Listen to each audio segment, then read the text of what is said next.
أعوذ بالله من الشيطان الرجيم. بسم الله الرحمن الرحيم. هذا القرآن يوحدنا لطريق الخير يوجهنا. الله تعالى أنزله ورسول الله معلمنا هذا القرآن يوحدنا لطريق الخير يوجهنا. الله تعالى أنزله ورسول الله معلمنا هذا القرآن هو الهادي لأوائلنا وأواخرنا، يدعو للعلم وللعمل، لا شيء سواه يهذبنا. هذا القرآن هو الهادي لأوائلنا.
وقال عز من قائل ولا تمش في الأرض مرحا إنك لن تخرق الأرض ولن تبلغ الجبال طولا.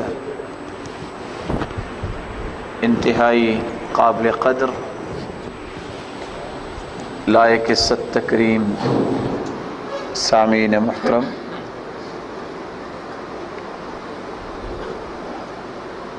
اللہ تعالیٰ نے انسان کو مٹی سے پیدا کیا.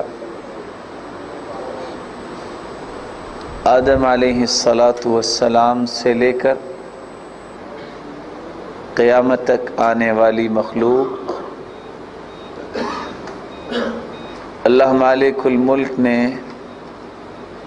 مٹی سے بنائی اور مٹی سے ہی بنائیں گے.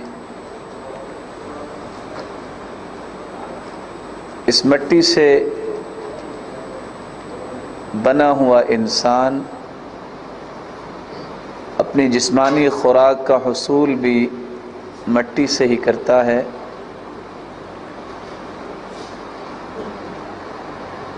اس خاکی جسم کو قیمتی بنانے کے لیے اللہ تعالیٰ نے آسمانوں سے ایک روح کو بھیجا اور اس روح کی خوراک کا بندوبست اللہ تعالیٰ نے آسمانوں سے کیا. میں اور آپ اپنے متعلق اتنا نہیں جانتے جتنا ہمارا خالق و مالک ہمارے متعلق جانتا ہے. جب اللہ مالک الملک ہمارے متعلق زیادہ جانتے ہیں تو پھر اس کے فرامین اور اس کے نازل شدہ اصول و قوانین ہی ہماری زندگی کے لیے ضروری ہیں. تکبر کیا ہے اور اس کے اسباب کیا ہیں اور اس کی ہلاکتیں کیا ہیں، اور ایک مسلمان تکبر سے کس طرح بچ سکتا ہے، آج ہماری گفتگو کا محور یہ چند نکات ہیں. الکبر جس کا مطلب ہے تکبر کرنا، مغرور ہونا. تکابر الرجل، اگر یہ لفظ استعمال کیا جائے اس کا مطلب یہ ہوتا ہے کہ اپنے آپ کو بلند مرتبہ اور بڑا ظاہر کرنا. کبر علیہ الامر، کام کا دشوار ہونا، مشکل ہونا. جو شخص اپنے آپ کو اپنی حیثیت سے بڑا ثابت کرنے کی کوشش کرتا ہے وہ اپنے آپ کو مشکل میں ڈال لیتا ہے، اور یہ مشکل دنیاوی نہیں بلکہ اخروی مشکلات کا سامنا اس کو کرنا پڑے گا. کبر الرجل، مخالفت کرنا اور دشمنی کرنا. جس شخص کے اندر تکبر آ جاتا ہے حقیقت میں وہ خود بھی لوگوں کی مخالفت کرتا ہے اور دشمنی کو اپنی زندگی کا شیوا بنا لیتا ہے، اور لوگ بھی اس کے ساتھ محبت نہیں کرتے. تکبر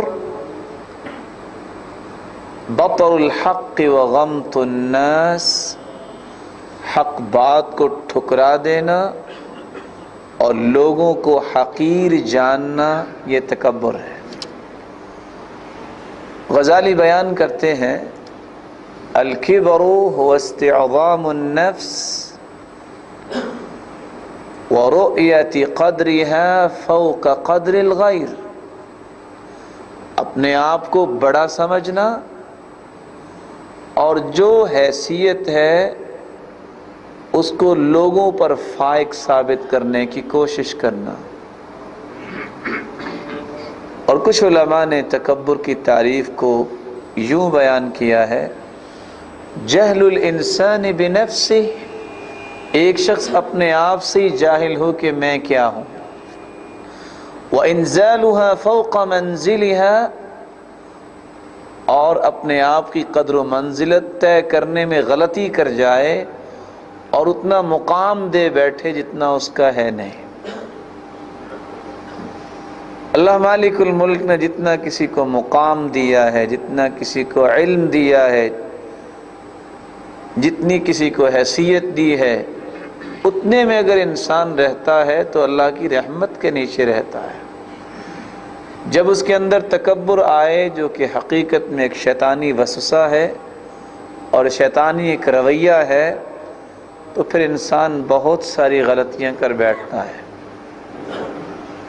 غلطی انسان 4 وجوہات کی بنیاد پہ کرتا ہے. سب سے پہلی وجہ، جب انسان شیطان کو دشمن نہیں سمجھتا اس کے وسوسوں میں آ جاتا ہے.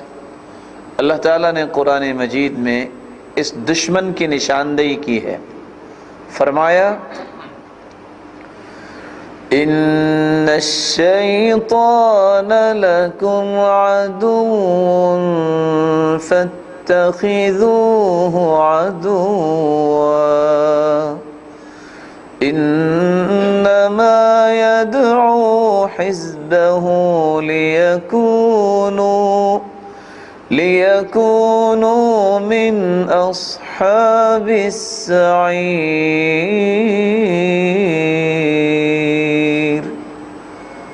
لوگو، شیطان تمہارا دشمن ہے، اس کو دشمن ہی سمجھو. اس کی تو پکار ہی ایک ہے کہ میں نے تو جہنم میں جانا ہے، تمہیں بھی لے کے جاؤں. یہ بات سنتے ہوئے کو 50 لوگ، بڑا محتاط اندازہ ہے، 50 لوگ اعوذ باللہ من الشیطان الرجیم، لا حول ولا قوت الا باللہ اور دیگر اذکار کو معمول بنا لیتے ہیں اور اس کے وسوسوں سے بچ جاتے ہیں، اور 50 تو انہی وسوسوں میں گھائل ہو جاتے ہیں. جو بچ گئے 50 لوگ، ان کے سامنے ایک اور دشمن آتا ہے جس کے نتیجے میں انسان غلطی کرتا ہے.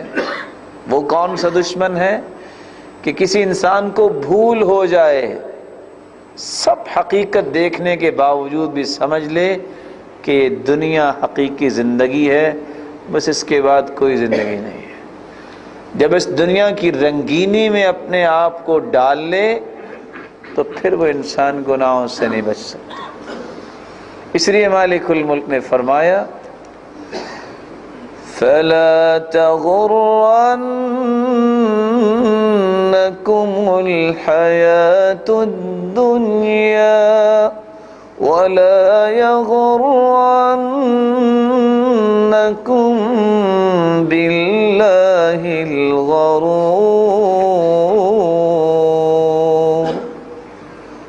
دنیا کی رنگینی تمہیں دھوکے میں نہ ڈالے۔ یہ بات ضروری ہے کہ انسان دنیا کے بغیر زندہ تو نہیں رہ سکتا۔ وَلَا تَنْسَ نَصِيبَكَ مِنَ الدُّنْيَا، دنیا کے حصے کو مت بھولیے۔ وَأَحْسِنْ كَمَا أَحْسَنَ اللَّهُ إِلَيْكَ، لیکن احسان کرو جس طرح اللہ تعالیٰ نے تمہارے ساتھ احسان کیا ہے۔ اس کی سادہ سی مثال یہ ہے، کشتی پانی میں چلتی ہے اور پانی یہ دنیا ہے، کشتی انسان نے اللہ کی عبادت اور دین کی چلانی ہے، لیکن پانی میں اگر طغیانی آئے تو کشتی ڈولنے لگ جاتی ہے۔ جب انسان دنیا میں اتنا دھت ہو جائے کہ پانی کی زیادتی کی طرح وہ اس کا پلڑا بھاری ہو جائے دین پہ، تو اس کی ایمانی کشتی بھی ڈولنے لگ جاتی ہے۔ اور اگر پانی اتنا زیادہ ہو جائے کہ کشتی کے اندر آ جائے تو کشتی اکیلی نہیں ڈوبتی، ملاح بھی ڈوب جایا کرتے ہیں۔ جب دین پہ دنیا کا اس انداز سے غلبہ ہو جائے کہ اس غلبے کی بنیاد پہ نماز بھی یاد نہ رہے، اللہ کے سامنے جھکنا بھی یاد نہ رہے، تو اس کے ایمانی کشتی ڈوب جاتی ہے۔ 25 لوگ اس حقیقت کو بھی سمجھتے ہیں کہ واقعی دنیا فانی ہے، باقی جو ہے اسی رو میں بہہ جاتے ہیں۔ ان بچنے والوں کے سامنے ایک تیسرا دشمن آتا ہے جو گناہ پہ اکساتا ہے، اور یہ ایک ایسا دشمن ہے کہ جس کو ماننے کے لیے کوئی تیار نہیں ہے۔ وہ انسان کا اپنا نفس ہے جو برائی کی طرف انسان کو بلاتا ہے۔ جب کسی سے کہہ دیا جائے کہ تم اللہ سے ڈرو، وہ غصہ کر لیتا ہے کہ میرے اندر غلطی، اپنے اندر غلطی کو نہ ماننا بھی بہت بڑی غلطی ہے۔ وَمَا أُبَرِّئُ نَفْسِي إِنَّ النَّفْسَ لَأَمَّارَةٌ بِالسُّوءِ إِلَّا مَا رَحِمَ رَبِّي۔ یہ کون کہہ رہا ہے؟ اپنے نفس کی شرارت سے پناہ مانگنی چاہیے، اور ہر خطبے میں ہم سنتے ہیں وَنَعُوذُ بِاللَّهِ مِن شُرُورِ أَنفُسِنَا۔ شکل ابن حمید رضی اللہ تعالی عنہ اللہ کے رسول صلی اللہ علیہ وسلم کے پاس آئے، کہتے ہیں یا رسول اللہ صلی اللہ علیہ وسلم، شیطانی وسوسوں سے تو بچا جا سکتا ہے، آپ نے طریقہ بتا دیا، دنیا میں بھی دل نہیں لگاتے، انسان اپنی شرارتوں سے کیسے بچ سکتا ہے؟ آپ نے اس کا ہاتھ پکڑا اور فرمایا یہ دعا پڑھ لیا کرو، اللہم انی اعوذ بک من شر سمعی، اے اللہ میری سماعت کی شر سے مجھے بچا دے، میں تیری پناہ میں آتا ہوں۔ وَأَعُوذُ بِكَ مِن شَرِّ عَيْنِي، اللہ میری آنکھ کی شر سے مجھے بچا۔ وَأَعُوذُ بِكَ مِن شَرِّ لِسَانِي، اے اللہ میری زبان کی شر سے مجھے بچا۔ وَأَعُوذُ بِكَ مِن شَرِّ قَلْبِي، اے اللہ میرے دل کی شر سے مجھے محفوظ فرمانے۔ وَأَعُوذُ بِكَ مِن شَرِّ مَنِيِّ، اے اللہ میری قوت باہ طاقت کی شر سے مجھے بچا دے۔ جب انسان اس طرح کی دعائیں یاد کر لیتا ہے تو پھر مولا کریم کی رحمتوں کا نزول ہو جاتا ہے اور اس کی حفاظت ہو جاتی ہے۔ آخری سبب جس سے انسان گناہ کرتا ہے، کتنے کو لوگ بچے ہوں گے ان 3 شکنجوں سے؟ بہت پختگی جن کے اندر ہوتی ہے عبادات میں، اللہ سب کو محفوظ فرمائے۔ اگر ان کو یہ بیماری لگ جائے جو کینسر کی بیماری ہے کہ وہ اپنی رائے اور اپنی خواہش کے غلام بن جائیں، علم ہونے کے باوجود بھی امت اسلامیہ کا بیشتر حصہ اس بیماری میں مبتلا ہو کے ہی گناہ کرتا ہے۔ وہ کون سی بیماری ہے؟ وہ کون سا سبب ہے کہ انسان باوجود علم ہونے کے بھی قرآن و سنت کے دلائل کی پرواہ نہ کرے، اپنی رائے کی پرواہ کرے اور کہے جو میں کہہ رہا ہوں وہ ٹھیک کہہ رہا ہوں۔ أَفَرَأَيْتَ مَنِ اتَّخَذَ إِلَٰهَهُ هَوَاهُ وَأَضَلَّهُ اللَّهُ عَلَىٰ عِلْمٍ وَخَتَمَ عَلَىٰ سَمْعِهِ وَقَلْبِهِ وَجَعَلَ عَلَىٰ بَصَرِهِ غِشَاوَةً۔ جانتے ہیں ان لوگوں کو؟ افرائیت من اتخذ الہہ ہوا، کیا خیال ہے اس کے بارے میں جس نے اپنے نفس کو ہی اپنا معبود بنا لیا؟ وَأَضَلَّهُ اللَّهُ عَلَىٰ عِلْمٍ، علم کے باوجود وہ گمراہی کے راستے پہ چل نکلتا ہے۔ اس لیے اللہ سے دعا کرنی چاہیے اللہ تعالیٰ کسی کو نفس کا غلام نہ بنائے، اللہ تعالیٰ کسی کو اپنی عقل اور رائے کا غلام نہ بنائے۔ جو اس کا اسیر بن جاتا ہے جب تک وہ اللہ کی طرف رجوع نہیں کرتا، سچی توبہ نہیں کرتا، وہ گناہوں سے نہیں بچ سکتا۔ اور یہ گناہ ایسا ہے جو انسان اس کنجے میں آ جاتا ہے وہ گناہ کو گناہ سمجھتا بھی نہیں۔ اس لیے قرآن میں اللہ فرماتے ہیں أَفَمَنْ زُيِّنَ لَهُ سُوءُ عَمَلِهِ فَرَآهُ حَسَنًا، جس کے لیے برائی کو مزین کر دیا جائے وہ بھی توبہ کرے گا، وہ تو نیکی سمجھ کے برائی کرے گا۔ اللہ ہم سب کو محفوظ فرمائے۔ آمین۔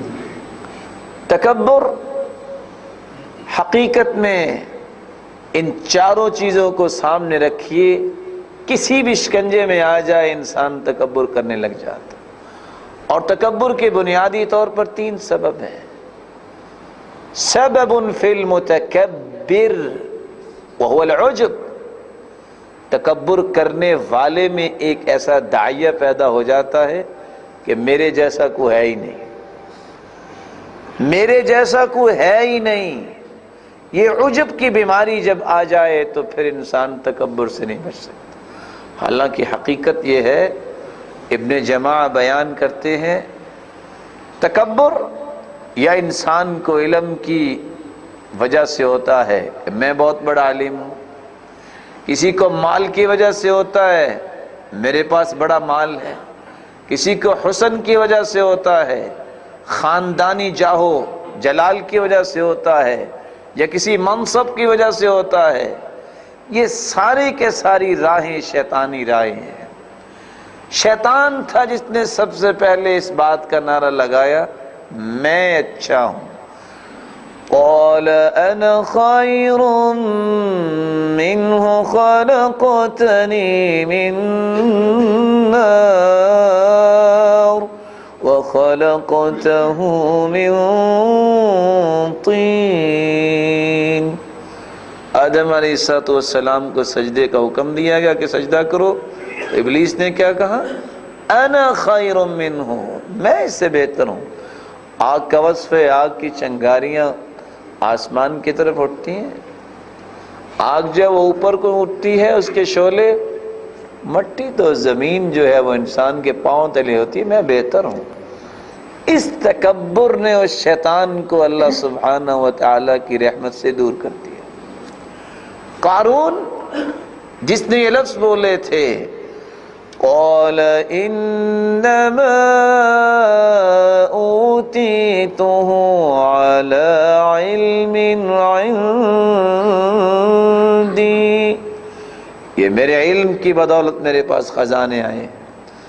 اللہ مالک الملک نے ان خزانوں کو کیا کیا؟ پھر فخسفنا به وبداره الأرض فما كان له من فئة ينصرونه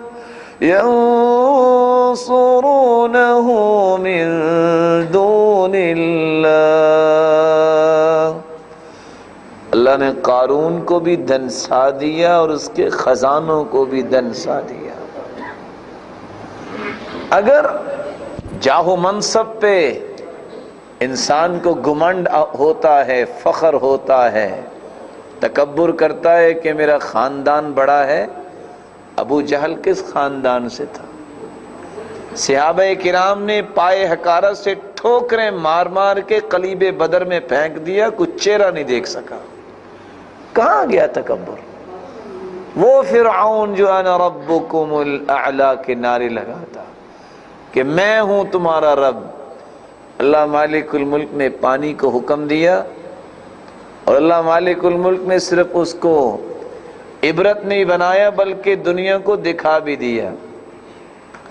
فَالْيَوْمَ نُنَجِّيكَ بِبَدَنِكَ لِتَكُونَ لِمَنْ خَلْفَكَ آیَةً.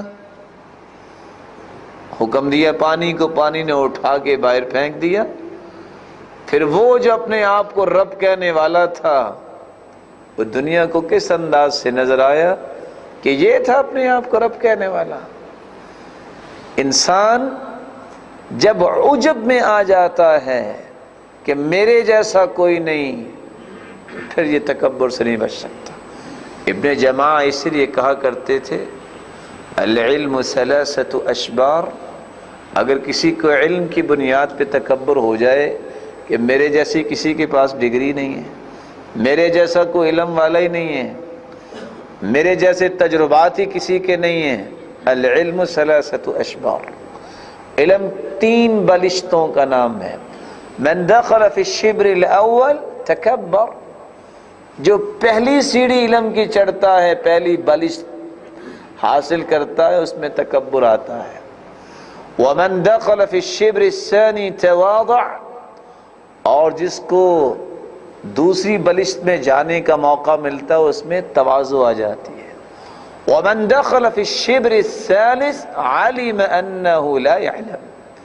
اور علم کے آخری درجات میں پہنچتا ہے اس کو پھر یقین ہو جاتا ہے کہ مجھے کچھ نہیں آتا، لوگ مجھ سے زیادہ پڑھے لکھے ہیں. ہم یہ سمجھتے ہیں کہ تکبر کرنے سے یہ سمجھ آئے گی کہ میں زیادہ پڑھا لکھا ہوں. نہیں، تواضع تو پھر بھی یہ درمیانہ درجہ ہے. جب انسان اس سیڑھی پہ پہنچتا ہے فلاں مجھ سے قابل ہے، فلاں کو اللہ نے بڑی صلاحیتوں سے نوازا ہے، فلاں کو اللہ تعالیٰ نے بڑی فہم و بصیرت سے نوازا ہے، پھر جا کے انسان کی حقیقت سامنے آتی ہے.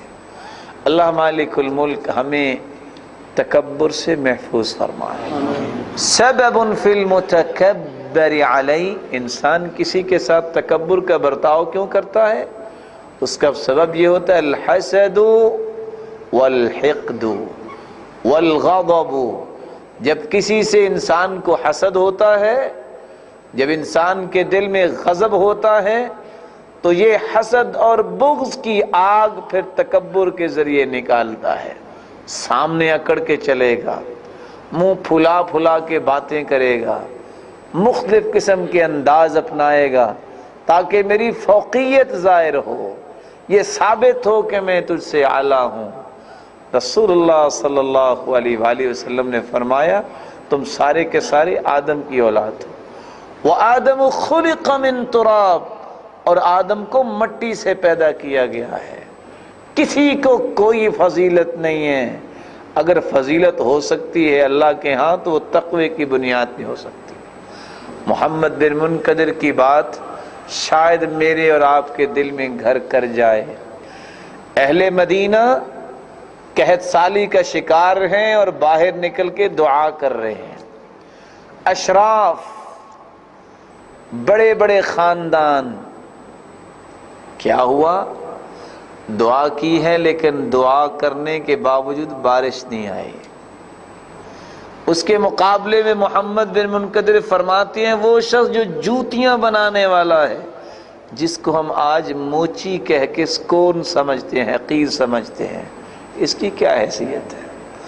نہ جانے وہ ہم سب سے ہی افضل ہو ایمان کے اعتبار سے۔ بہت سارے صحابہ موجود تھے، لیکن معیار اللہ کے ہاں کچھ اور ہے۔ معیار اللہ کے ہاں یہ ہے کہ رنگ تھا کالا ہی بلال کا، ہونٹ بھی موٹے موٹے تھے، نہ جانے کیسی جوتی پہنتے تھے وہ، لیکن چلتے زمین پہ تھے، اس کے قدموں کی آہٹ جنت میں سنائی دیتی تھی۔ اللہ کے ہاں یہ معیار ہے۔ وہ شخص اٹھتا ہے، قام فتوضأ فأحسن الوضوء، اس نے وضو کیا، وضو بنا کے کیا، ثم صلى رکعتین، پھر 2 رکعتیں پڑھیں، ثم تربع، پھر وہ بیٹھ گیا۔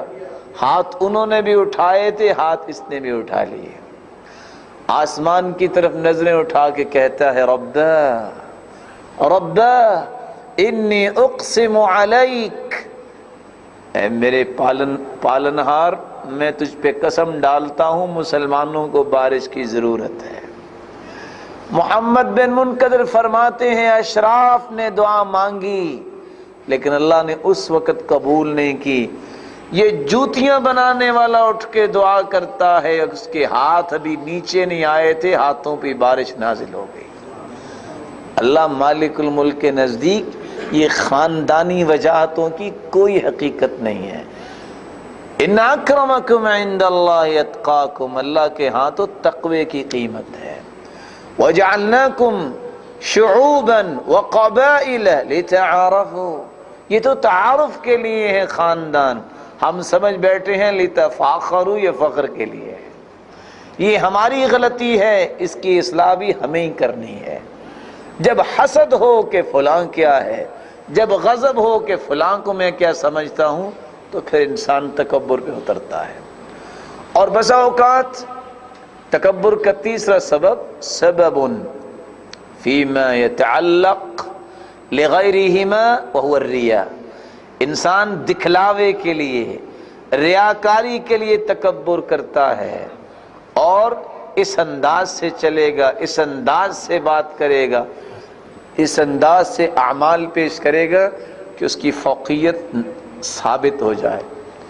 رسول اللہ صلی اللہ علیہ وآلہ وسلم نے ایک بات سمجھائی ہے، فرمایا ان اللہ یحب العبد التقی الغنی الخفی، اللہ پسند کرتے ہیں جو متقی ہو، جو دل کا غنی ہو، جو الخفی لوگ اس کو جانتے نہ ہو، وہ اپنے آپ کو ظاہر کرنے کو پسند نہ کرتا ہو۔ مسلمانوں کو شاید کیا ہو گیا ہے، یہ سمجھتے ہیں کہ جب تک ہماری شہرت نہ ہو اس وقت تک بات نہیں بنے گی۔ محبوب الہی بننے کے لیے ضروری نہیں ہے کہ شہرت ہو، محبوب الہی بننے کے لیے جو وصف بیان کیا ہے تقوی پہلی بنیاد ہے، اور پھر عبودیت میں آگے ہو۔ پھر وہ شخص جس حال میں بھی ہے اس کو الحمدللہ کہنا ہے، اور یہ کوئی عیب بھی نہیں ہے کہ کسی بڑے آدمی کی گمنامی، لیس الخمول بعار علی امرئ ذی جلال فلیلۃ القدر تخفى فتلک خیر اللیالی، کسی عالم کا، کسی بڑی شخصیت کا گمنام ہونا عیب نہیں ہے۔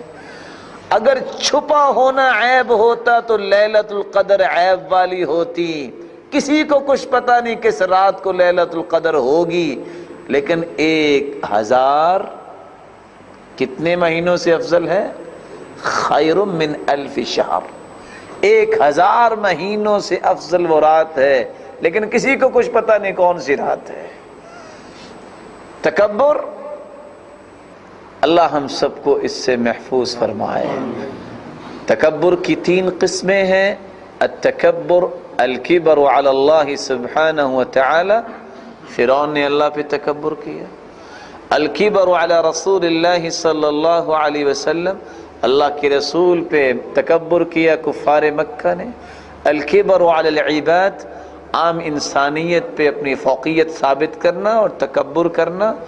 ان تینوں کی تینوں قسمیں تینوں کے تینوں سبب اور تینوں کے تینوں درجات جو ہیں یہ ساری کی ساری قسمیں تکبر کی منبع الشقاوہ والضلالہ، یہ بدبختی کی راہیں ہیں، یہ گمراہی کی راہیں ہیں۔ اللہ ہم سب کو محفوظ فرمائے۔ اور انسان کے تکبر کا اظہار کیسے ہوتا ہے؟ 3 وجہوں سے۔ ان یکون الکبر مستقرا فی قلبی، کچھ ایسے بدبخت اور بد نصیب ہوتے ہیں ان کے دل میں عجب اور تکبر ہوتا ہے، ان کے سامنے کسی انسان کی کوئی قدر و قیمت نہیں ہے، بڑا ہو یا چھوٹا ہو، اس کی آنکھوں کے سامنے کسی کی عظمت ہے ہی نہیں، نہ اس کو دین سے کوئی غرض ہے، نہ اس کو دنیا سے کوئی غرض ہے، اس کے اندر بہیمیت جو آ جاتی ہے، حیوانیت کا یہ وصف آتا ہے، وہ کسی انسان کو لائق اعتنا سمجھتے ہی نہیں ہے۔ اور اللہ سبحانہ و تعالی معاف فرمائے، یہ مومنوں کا شیوہ ہے ہی نہیں، یہ صفت آتی ہے تو کافروں میں ہوتی ہے۔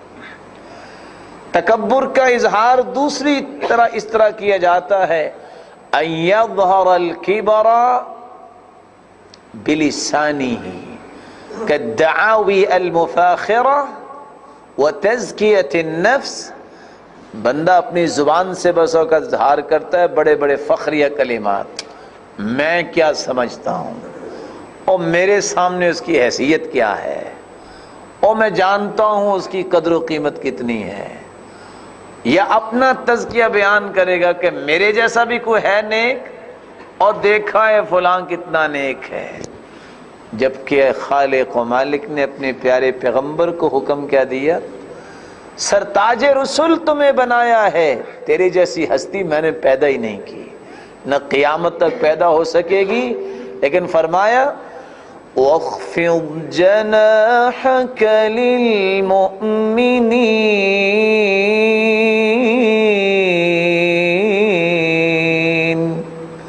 وَاخْفِضْ جَنَاحَكَ لِلْمُؤْمِنِينَ، یہ صحابہ، یہ مومن، ان کے سامنے اپنے پروں کو جھکا دو، ان کے سامنے تواضع اختیار کرنا۔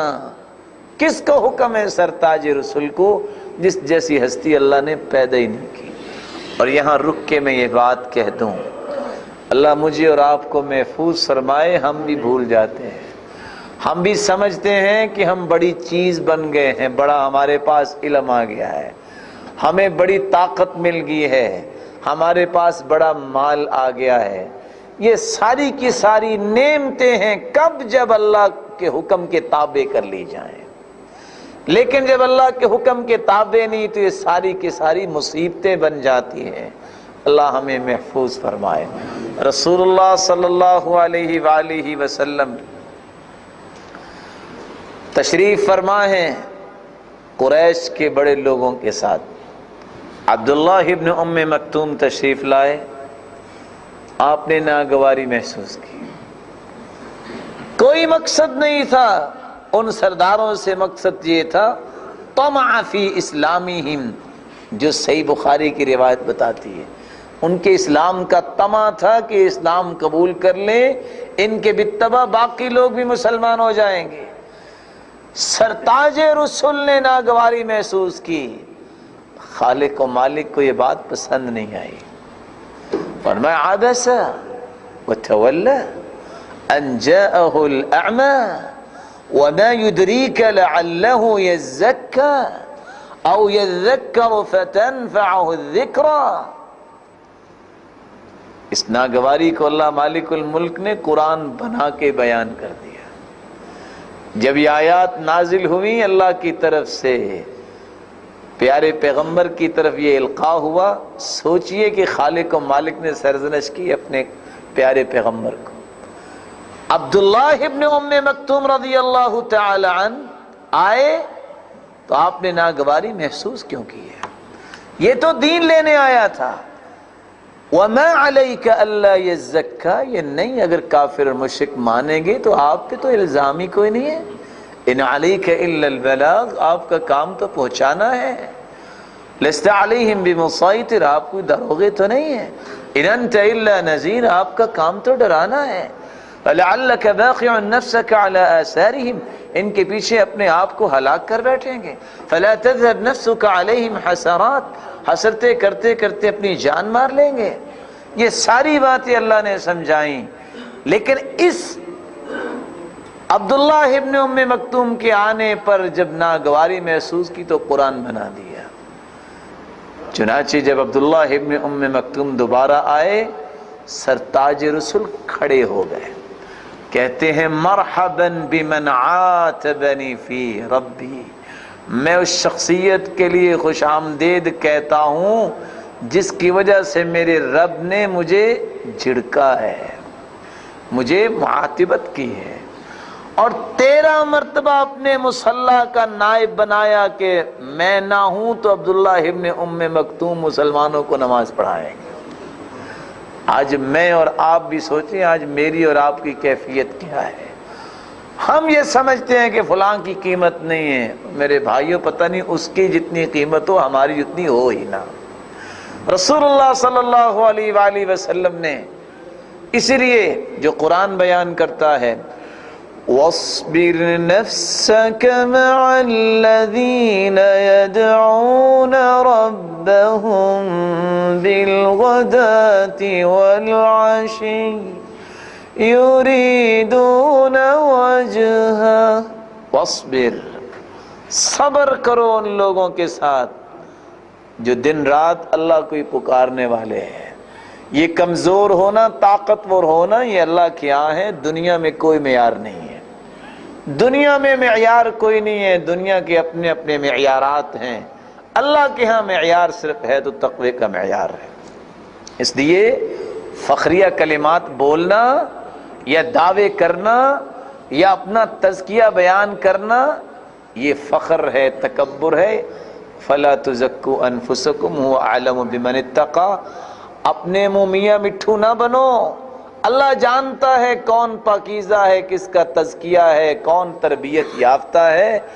میرے کہنے سے میں نہیں بن سکتا کہ میں بڑا پاک دامن ہوں، وہ رب جانتا ہے.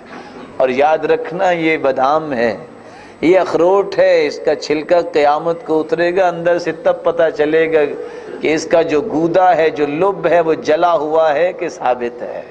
یہ قیامت کو پتہ چلے گا. لیکن اس کی پرورش کرنی ہے تو تکبر سے دور ہو کی ہو سکتی ہے. اللہ ہمیں توفیق عطا فرمائے.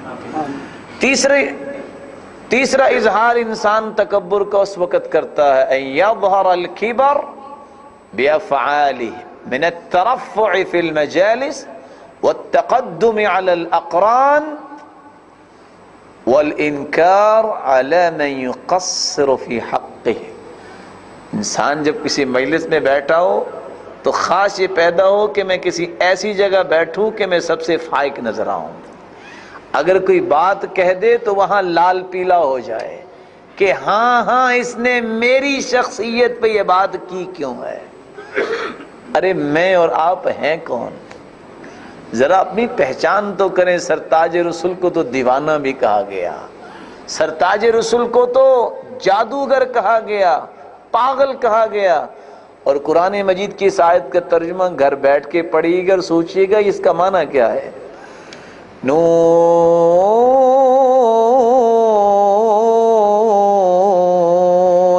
والقلم وما يسطرون ما أنت بنعمة ربك بمجنون وَإِنَّ لَكَ لَأَجْرًا غَيْرَ مَمْنُونٍ.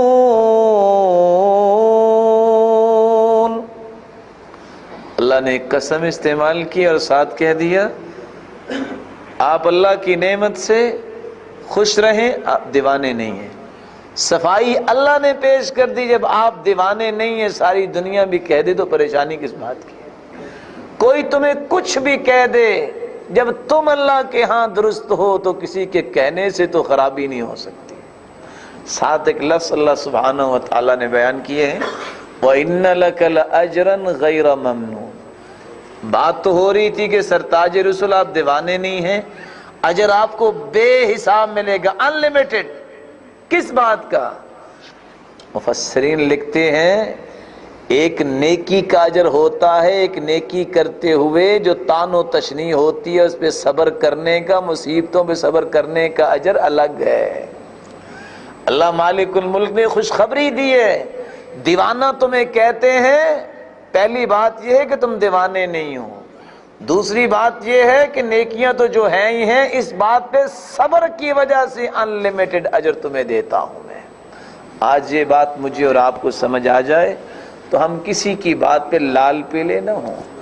سرتاج رسول کے گھر والوں پہ تہمت لگی، اور صحیح الجامع کی روایت تو پڑھ کے دیکھیے کہ ان ظالموں نے، مشرکین نے یہاں تک کہہ دیا کہ تم حلال کی اولاد ہی نہیں ہو۔ اللہ کے رسول کو یہ کہنا پڑا، ولدت من نکاح لا من سفاح من لدن آدم، میں نکاح سے پیدا ہوا ہوں، میں سفاح سے پیدا نہیں ہوا، اور آدم سے لے کے میرے باپ تک میرا نسب نامہ پاک صاف ہے۔ سرتاج رسول کو یہاں تک کہا گیا، فَمِنْهُمْ مَنْ سَبَّهُ، کسی نے گالیاں دیں، وَمِنْهُمْ مَنْ حَسَى عَلَيْهِ التُّرَابِ، کسی نے مٹی پھینکی، فَمِنْهُمْ مَنْ تَفَلَ فِي وَجْهِ، کسی نے سامنے کھڑے ہو کے چہرہ انور کی طرف تھوک دیا۔ لیکن سرتاج رسول نے اس بات کو محسوس نہیں کیا، کیوں؟ وہ اللہ کے دین کی سربلندی کے لیے کام کرتے تھے، ان کی کوئی غرض نہیں تھی۔ وہ سمجھتے تھے عزتوں کا مالک اللہ ہے، لوگوں کی باتوں سے عزت میں کمی نہیں آتی، اس لیے تکبر نہیں کیا، نہ امت کو اس بات کا درس دیا ہے، نہ سبق دیا ہے، بلکہ رسول اللہ صلی اللہ علیہ وآلہ وسلم نے کیا فرمایا؟ من تواضع للہ رفعہ اللہ، جو تواضع اختیار کرتا ہے، اللہ کے بھی وعدے ہیں، اللہ اس کو بلندیاں دیتے ہیں۔ اور یاد رکھنا، جس درخت پہ پھل لگ جاتا ہے اس کی ٹہنیاں جھک جاتی ہیں، لوگ پھل جو ہے وہ چن لیتے ہیں، کھا لیتے ہیں، اور جس درخت کو پھل نہیں لگتا اس کی ٹہنیاں جھکتی نہیں ہیں، اور جتنا پھل زیادہ پکا ہوتا ہے پتھر بھی اتنے زیادہ پڑتے ہیں۔ لیکن کن کالشجرہ یرمی الیہ الاحجار وترمی الیہم الاسمار، اگر دلائل سمجھ میں نہیں آتے تو درخت کی شان کوئی سمجھ لو، درخت ہی بن جاؤ، جب پھل پک جاتا ہے پتہ ہے کتنے پتھر پڑتے ہیں، لوگ پتھر پھینکتے ہیں، وہ اس کے جواب میں پھل پھینکتا ہے، ایسا درخت بنیے، تب جا کے انسان کی عظمت اور قدر و منزلت اللہ کے ہاں بنتی ہے۔ انظر الى حسن صبر الشمع يظهر للرائين نورا وفيه النار تستعر كذا الكريم تراه ضاحكا جزلا وقلبه بدخيل الهم منفطر۔ اگر قرآن و سنت کے دلائل نہ سمجھ آتے ہوں تو موم بتی کو ہی دیکھ لو، اپنے سینے پہ آگ جلا کے لوگوں کو روشنی دیتی ہے۔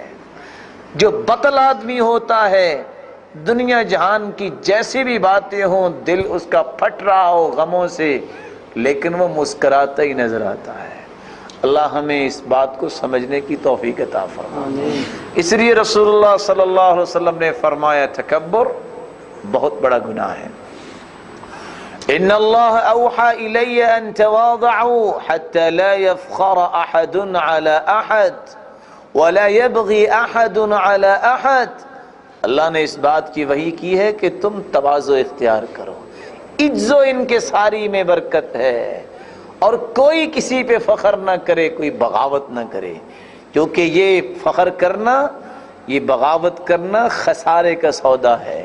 اللہ مالک الملک فرماتے ہیں وَاسْتَفْتَحُوا وَخَابَ كُلُّ جَبَّارٍ عَنِيدٍ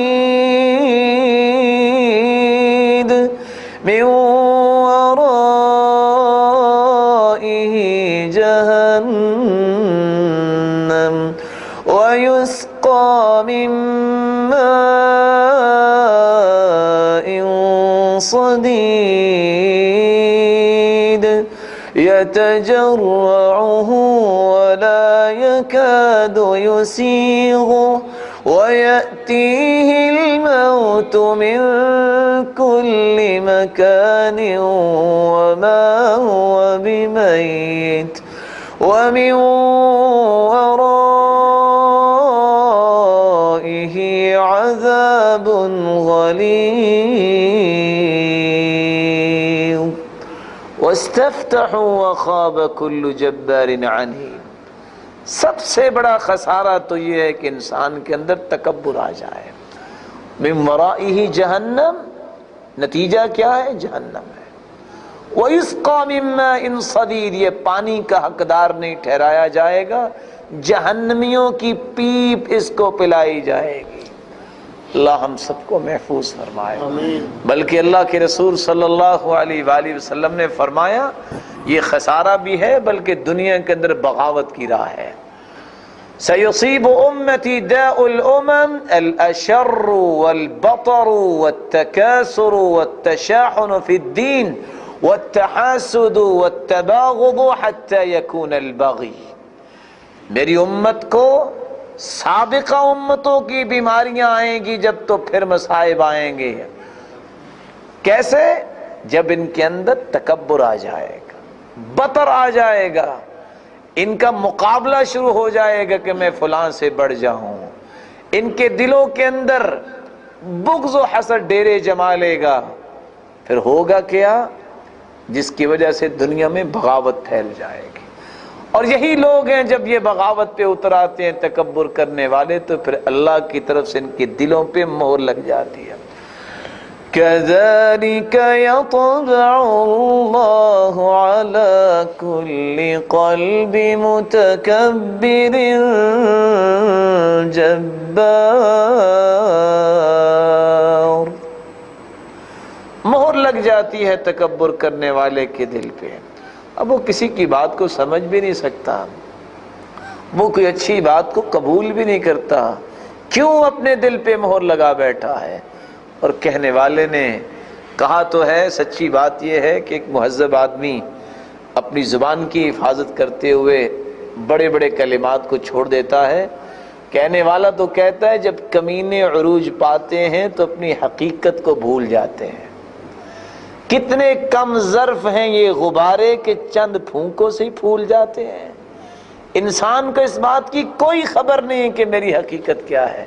عبداللہ بن عباس رضی اللہ تعالیٰ عنہ سے ایک شخص نے آگے کہا، سنا ہے تم بڑے پڑھے لکھے ہو اور اپنے آپ کو مفتی سمجھتے ہو، بتاؤ چونٹی کا چہرہ کدھر ہوتا ہے، آگے ہوتا ہے کہ پیچھے ہوتا ہے؟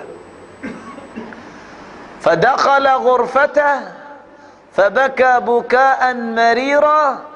عبداللہ بن عباس رضی اللہ تعالیٰ عنہ کو جواب نہیں آیا، کمرے میں داخل ہو گئے اور رونا شروع کر دیا کہ واقعی اے عبداللہ تمہیں تو اس بات کا واقعی پتہ نہیں ہے کہ چونٹی کا جو چہرہ ہوتا ہے وہ جدھر چل رہی ہوتی ادھر ہوتا ہے کہ پچھلی سائڈ پہ ہوتا ہے۔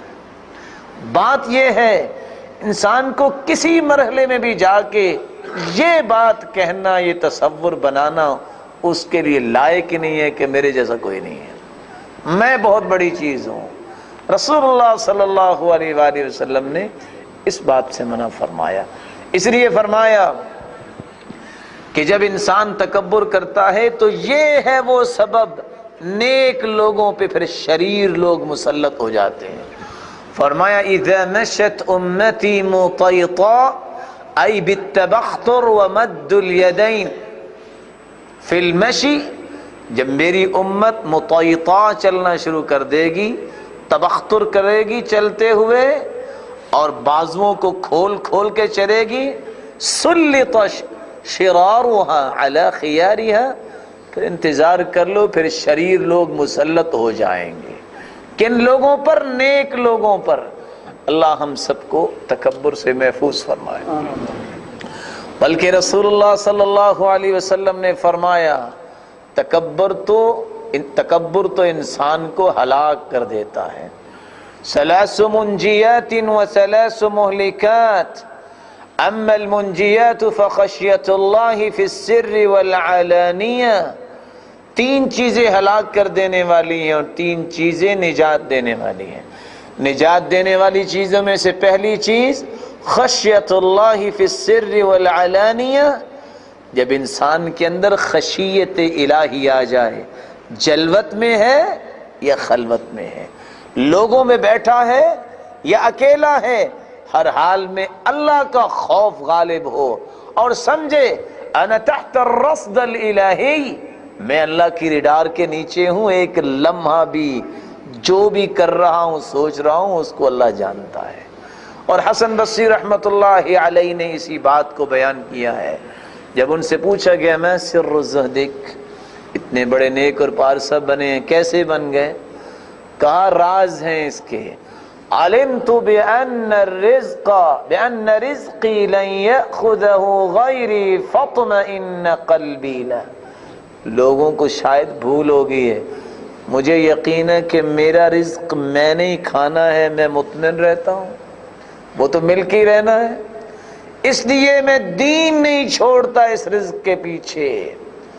علمت بأن عملی لن يقوم به غیری فاشتغلت به، لوگ شاید بھولے ہوئے ہیں، مجھے تو یقین ہے کہ میرا کام میں نہیں کرنا ہے، نماز میری میں نہیں پڑھنی ہے، میں یہ نہیں کہہ سکتا کہ فلاں بھائی تم زور کی میرے حصے کی نماز پڑھ لو، تم عصر کی پڑھ لو، میں نہیں پڑھنی ہے، میں اپنے کام میں مگن رہتا ہوں، مجھے کبھی پریشانی نہیں ہوگی۔ وعلمت بأن اللہ مطلع علی فاستحییت ان اقابلہ علی معصیہ، مجھے یقین ہے کہ ایک ایک پل پہ میرا خالق مطلع ہے، میں ڈرتا ہوں کہ میں اگر گناہ کر رہا ہوں اس حالت میں موت آ جائے تو کس منہ سے اللہ کے سامنے کھڑا ہوں گا، اس لیے میں گناہ کی طرف نہیں جاتا۔ وعلمت بأن الموت ينتظرني فأعددت الزاد للقاء اللہ، لوگ بھول جاتے ہیں، میں بھولا نہیں ہوں، مجھے یقین ہے موت کسی وقت بھی آ سکتی ہے، میں ہر وقت موت کی تیاری میں لگا رہتا ہوں۔ خشیت اللہ فی السر والعلانیہ، والعدل فی الغضب والرضا والقصد فی الفقر والغنا، نجات کی راہیں یہ ہیں، خشیت اللہ، جہاں بھی ہو اللہ کا خوف غالب ہو، نجات کی راہ یہ ہے تم غصے کی حالت میں ہو یا تم راضی بیٹھے ہو، ہر دو حالتوں میں عدل و انصاف کو نہ چھوڑو، عدل و انصاف نہیں ہاتھ سے جانا چاہیے۔ والقصد فی الفقر والغنا، تم غریب ہو یا امیر ہو، میانہ روی کو نہ چھوڑو، یہ ہے نجات کی راہیں۔ وَأَمَّا الْمُهْلِكَاتِ فَهَوًى مُتَّبَعٌ وَشُحٌّ مُطَاعٌ فَشُحٌّ مُطَاعٌ وَهَوًى مُتَّبَعٌ وَإِعْجَابُ الْمَرْءِ بِنَفْسِهِ، ہلاکت کی بھی تین نشانیاں ہیں، ایک شخص ہو بخیل اور پھر کہے کہ میں بڑا اچھا کام کرتا ہوں، شح مطاع، ہو بخیل اور کہے کہ میں بڑا عقل مند ہوں، یہ ہلاکت کی راہ پہ جا چکا ہے۔ وَهَوًى مُتَّبَعٌ، ایک بندے کی ذاتی رائے ہو قرآن و سنت کے مخالف اور پھر کہے کہ مانا بھی اسے ہی جائے، یہ ہلاکت کی راستے راہ پہ چل نکلا ہے۔ وَإِعْجَابُ الْمَرْءِ بِنَفْسِهِ، اور جو شخص یہ کہہ دے کہ میرے جیسا کوئی ہے ہی نہیں، اس جیسا انسان جو کہتا ہے میرے جیسا ہے نہیں، اس جیسا کوئی ہلاک ہونے والا بھی ہے ہی نہیں۔ اللہ ہم سب کو محفوظ فرمائے۔ رسول اللہ صلی اللہ علیہ وسلم نے شریف فرمایا، تکبر کرنے والا، حق کو ٹھکرانے والا اور لوگوں کو حقیر جاننے والا تو ایسا ہے مالک الملک کے غضب کو دعوت دیتا ہے۔ رسول اللہ صلی اللہ علیہ وسلم نے فرمایا، من تعظم فی نفسی واختال فی مشیتی لقی اللہ وہو علیہ غضبان، جو اپنے آپ میں بڑا سمجھتا ہے اپنے آپ کو اور چال میں اختیال اور فخر پیدا کر لیتا ہے، اللہ سے ملاقات کرے گا تو اللہ اس پہ غضبناک ہوں۔ رسول اللہ صلی اللہ علیہ وسلم نے تو یہاں تک فرمایا یہ شریر ترین لوگوں کی نشانی ہے، بدترین خلائق ہیں یہ لوگ جو تکبر کرتے ہیں۔ فرمایا شرار امتی السرسارون والمتشدقون والمتفیہقون، میری امت کے بدترین لوگ وہ ہیں جو ہر وقت باتیں کرتے رہتے ہیں، کچھ پتہ نہیں زبان کیا بول رہی ہے، ہر وقت زبان چلانے میں لگے رہتے ہیں۔ اور رسول اللہ صلی اللہ علیہ وسلم نے بات بیان کی ہے، کاش مسلمانوں کو یہ سمجھ آ جائے تو یہ اپنی زبان کی مصیبتوں سے بچ جائیں۔ اقسم ابن صیفی اس لیے کہا کرتے تھے زبان کی حفاظت کرنے والا 4000 گناہوں سے بچ سکتا ہے، لیکن رسول اللہ صلی اللہ علیہ وسلم نے کیا فرمایا؟ یہ تو زبان سارا دن چلتی ہے، فرمایا ان الرجل لا يتكلم بالكلمة لا يرى بها بأسا يهوي بها 70 خريفا في النار۔ ایک کلمہ بغیر سوچے سمجھے کوئی شخص بولتا ہے جس کی پرواہ نہیں کرتا، اس ایک کلمے کی وجہ سے قیامت کے دن جہنم میں 70 سال گہرا گر جائے گا۔ اللہ ہم سب کو محفوظ فرمائے۔ آمین۔ رسول اللہ صلی اللہ علیہ وآلہ وسلم نے فرمایا السرسارون بدترین لوگ ہیں، والمتشدقون اور جان بوجھ کے منہ پھلا پھلا کے اپنی فوقیت ظاہر کرنے کے لیے باتیں کرنے والے بدترین خلائق، والمتفیہقون قیل وما المتفیہقون، پوچھا گیا یہ متفیہقون کون ہیں؟ قال المتکبرون، تکبر کرنے والے بدترین خلائق۔ بلکہ اللہ کے رسول صلی اللہ علیہ وسلم نے جو بات بیان کی ہے، اللہ اکبر، فرمایا کلکم بنو آدم وآدم خلق من تراب، تم سب آدم کی اولاد ہو اور آدم کو مٹی سے بنایا گیا۔ لینتہین اقوام یفتخرون بآبائہم او لیکونن اہون علی اللہ من الجعلان، اپنے والدین اپنے جاہ و نسب کے فخر سے باز آ جاؤ، وگرنہ اللہ تمہیں جعلان، وہ کیڑا جو غلاظت میں رہتا ہے، اس سے بھی بدترین بنا دے گا۔ رسول اللہ صلی اللہ علیہ وسلم نے اس لیے فرمایا یحشر المتکبرون یوم القیامت کامثال الذر، قیامت کے دن جتنے تکبر کرنے والے دنیا میں سمجھتے ہیں کہ ہمارے جیسا کوئی ہے نہیں، قیامت کو چیونٹیوں کی شکل میں نظر آئیں گے، دنیا ان کو رونتی پھرے گی۔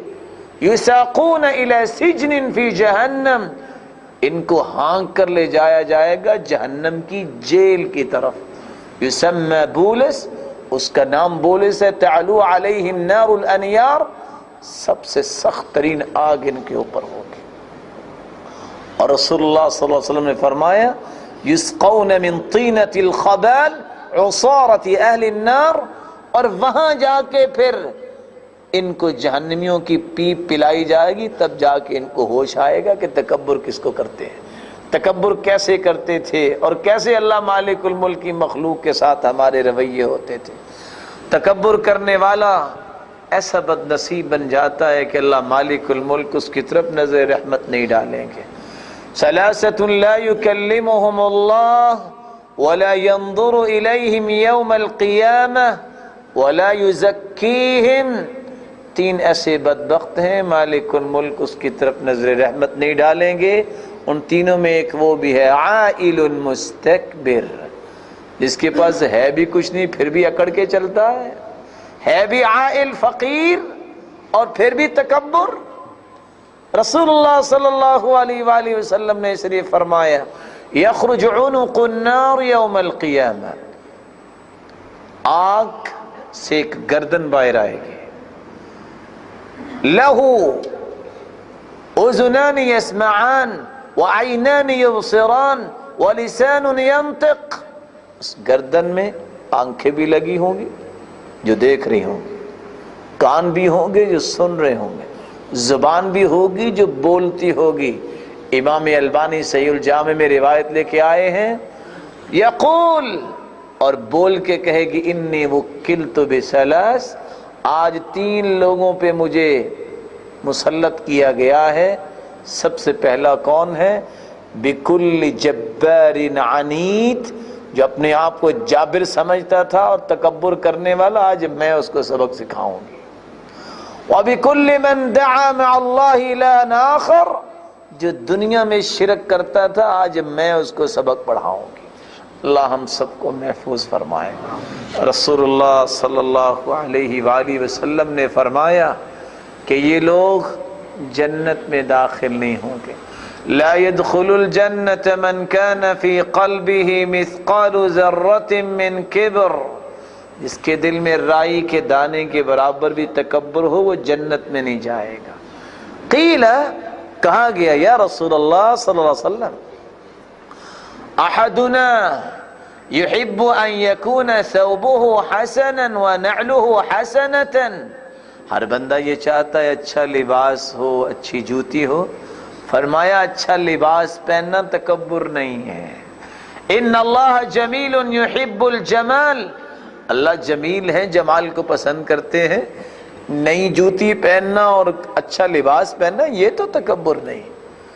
الکبر بطر الحق وغمط الناس، تکبر تو یہ ہے کہ حق بات کو ٹھکرا دینا اور لوگوں کو حقیر جاننا، یہ تکبر ہے۔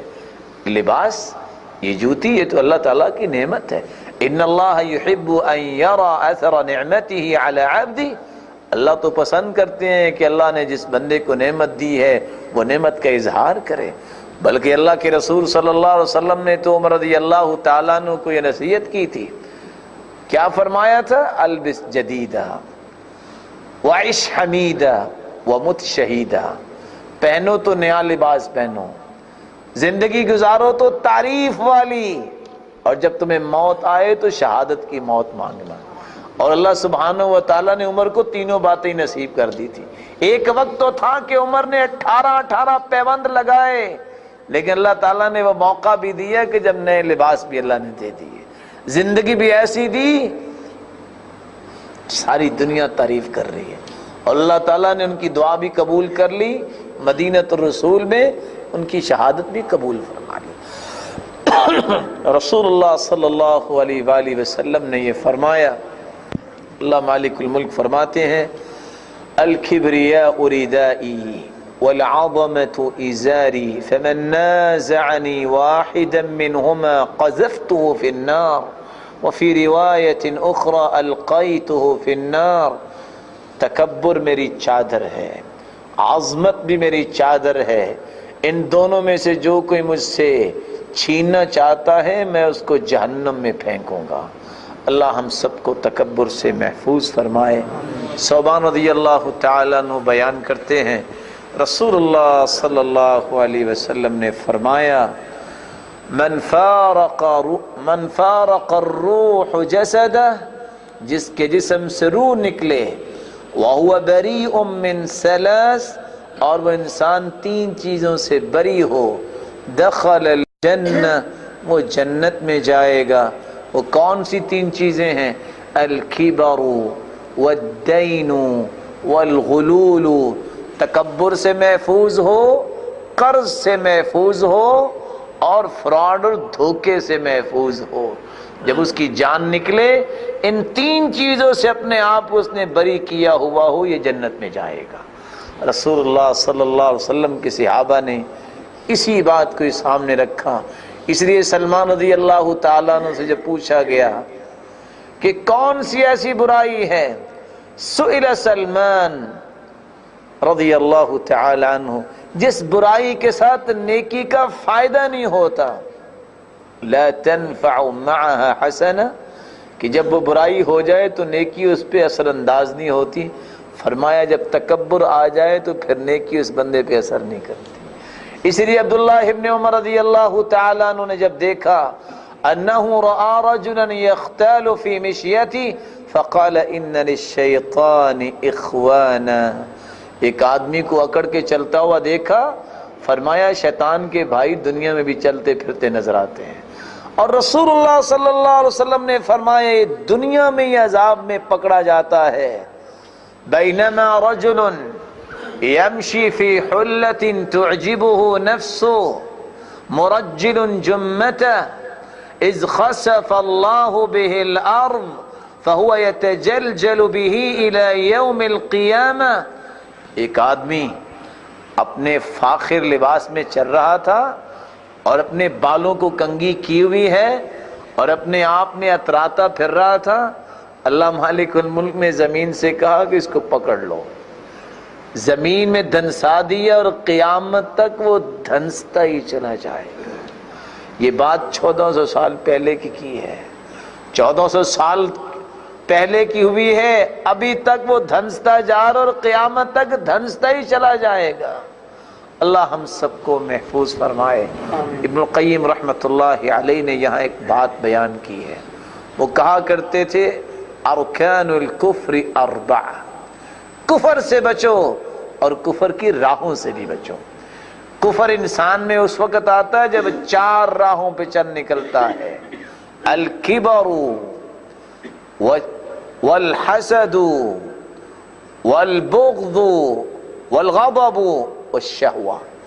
جب انسان تکبر میں آ جائے، شہوت کے پیچھے چل پڑے، حسد اس کے دل میں ڈیرا جما لے اور اس کے اندر مسلمانوں کے بارے میں بغض و عناد آ جائے، یہ کفر کے قریب بندہ پہنچ جاتا ہے۔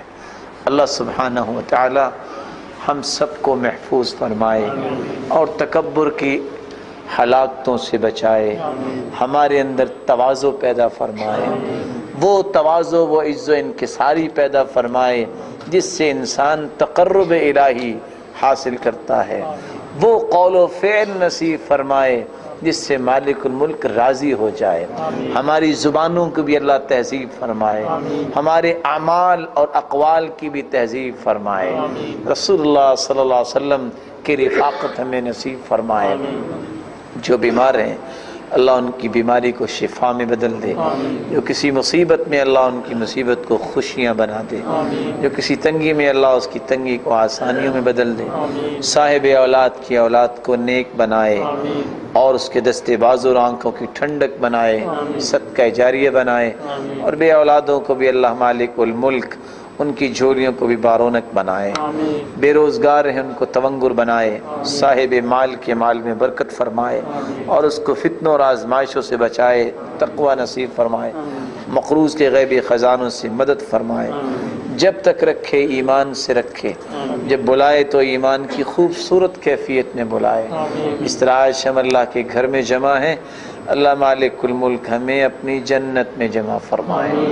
اقول ما تسمعون واستغفر الله العظيم الجليل لي ولكم ولسائر المسلمين من كل ذنب فاستغفروه انه هو الغفور الرحيم۔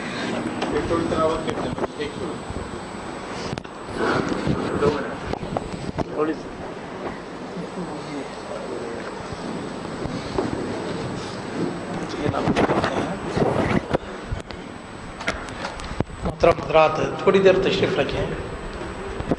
ابھی اس مقدس اللہ کے گھر میں اور اس مبارک محفل میں آپ محترم شیخ قاری صہیب احمد میر محمدی حفظہ اللہ تعالی کی زبانی قرآن و حدیث کے پھول سماعت فرما رہے تھے۔ ایسا لگ رہا تھا کہ یہ جو قرآن و حدیث کی مجلس ہے تو گویا کہ قرآن و حدیث کے پھول آپ پر بکھیرا جا رہا ہے، اور عالم یہ تھا کہ جب چھڑی بات رات پھولوں کی، جب چھڑی رات بات پھولوں کی، رات ہے یا برات پھولوں کی، آپ کا ساتھ ساتھ پھولوں کا، آپ کی بات بات پھولوں کی۔ تو محترم قاری صاحب کے جو آئندہ کے پروگرام ہیں وہ یہ کہ انشاءاللہ 7 اپریل کو بروز جمعرات بعد نماز عشاء قرطبہ میں محترم قاری صاحب کا خصوصی بیان ہوگا، تو آپ تمام بھائیوں سے گزارش ہے کہ اس میں ضرور شرکت فرمائیں۔ اور اسی طرح آپ کا جو پروگرام ہے خطبہ جمعہ کا، وہ مسجد نقال ادوانی خیتان میں ہے، جو کہ پاکستانی اسکول کے بازو میں، اور محامید کے سنیان الغانم میں ہے۔ تو جو کہ کیا ہے، جو خیتان جدید ہے جو کہ مسمار کر دیا گیا، تو اس میں وہ مسجد ہے جس میں محترم شیخ عبدالخالق صاحب خطبہ دیتے ہیں، تو آپ کا وہاں پر انشاءاللہ خطبہ جمعہ ہوگا۔ آپ تمام بھائیوں سے گزارش ہے کہ اس میں شرکت فرمائیں۔ اور اسی طرح جمعہ کے دن بعد نماز عشاء مسجد عبداللہ الوہیب سالمیہ میں، جو کہ انڈین پاکستانی اسکول کے پاس ہے، تو انشاءاللہ جمعہ کے دن بعد نماز عشاء وہاں پر قاری صاحب کا پروگرام ہے، اس میں شرکت فرمائیں۔ اور اسی طرح آپ کا ہفتے کے دن مسجد العتیبی فہاہل میں جہاں پر شیخ عبد الخالق صاحب کا درس ہوتا ہے، تو انشاءاللہ وہاں پر بھی آپ کا پروگرام ہے۔ ان تمام پروگراموں میں آپ تمام بھائیوں سے شرکت کی اپیل ہے، اور انشاءاللہ بعد کے پروگراموں کا انشاءاللہ پھر اعلان کیا جائے گا۔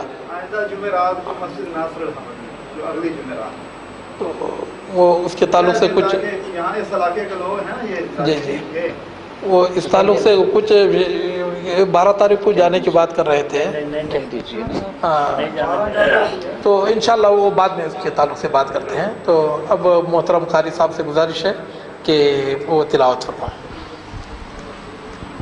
جانے وانے والی بات نہیں ہے۔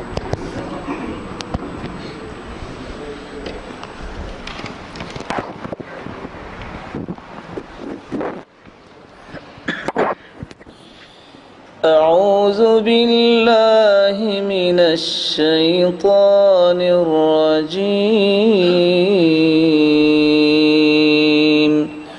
بسم الله الرحمن الرحيم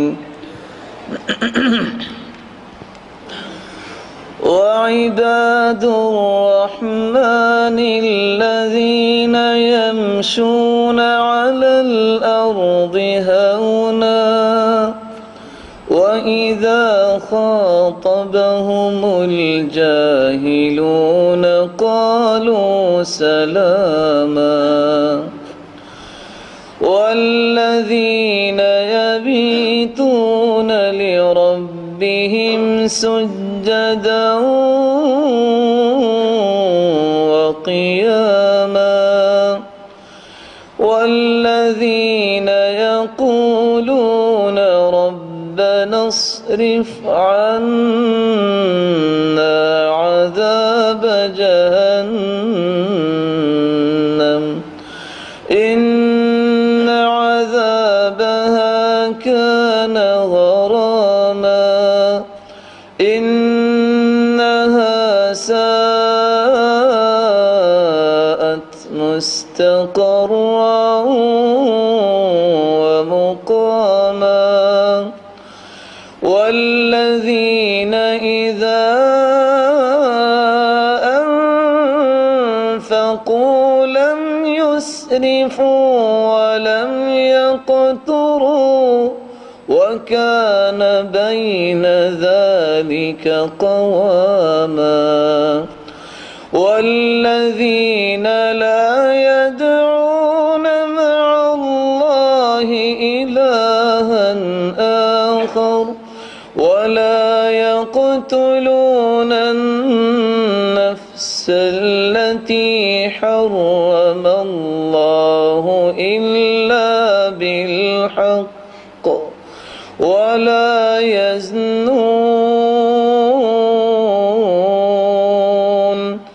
ومن يفعل ذلك يلقى أثاما يضاعف له العذاب يوم القيامة ويخلد فيه مهانا إلا من تاب وآمن وعمل عملا صالحا فأولئك يبدل الله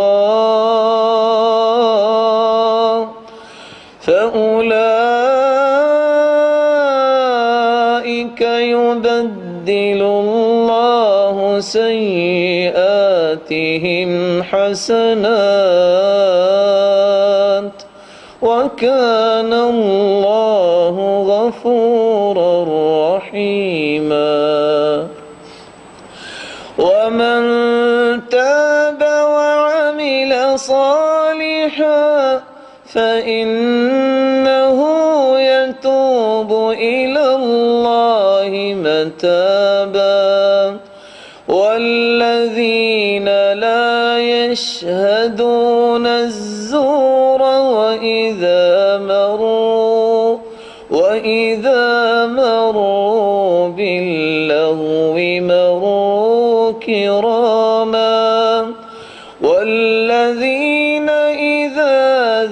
ذكروا بآيات ربهم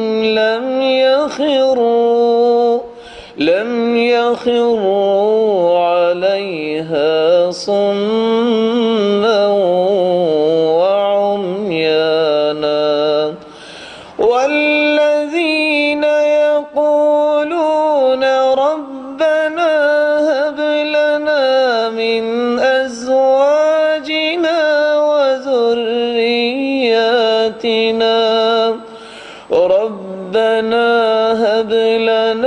من أزواجنا وذرياتنا قرة أعين واجعلنا للمتقين إماما أولئك يجزون الغرفة بما صبروا ويلقون فيها تحية وسلاما خالدين فيها حسنت مستقرا ومقاما قل ما يعبأ بكم ربي لولا دعاؤكم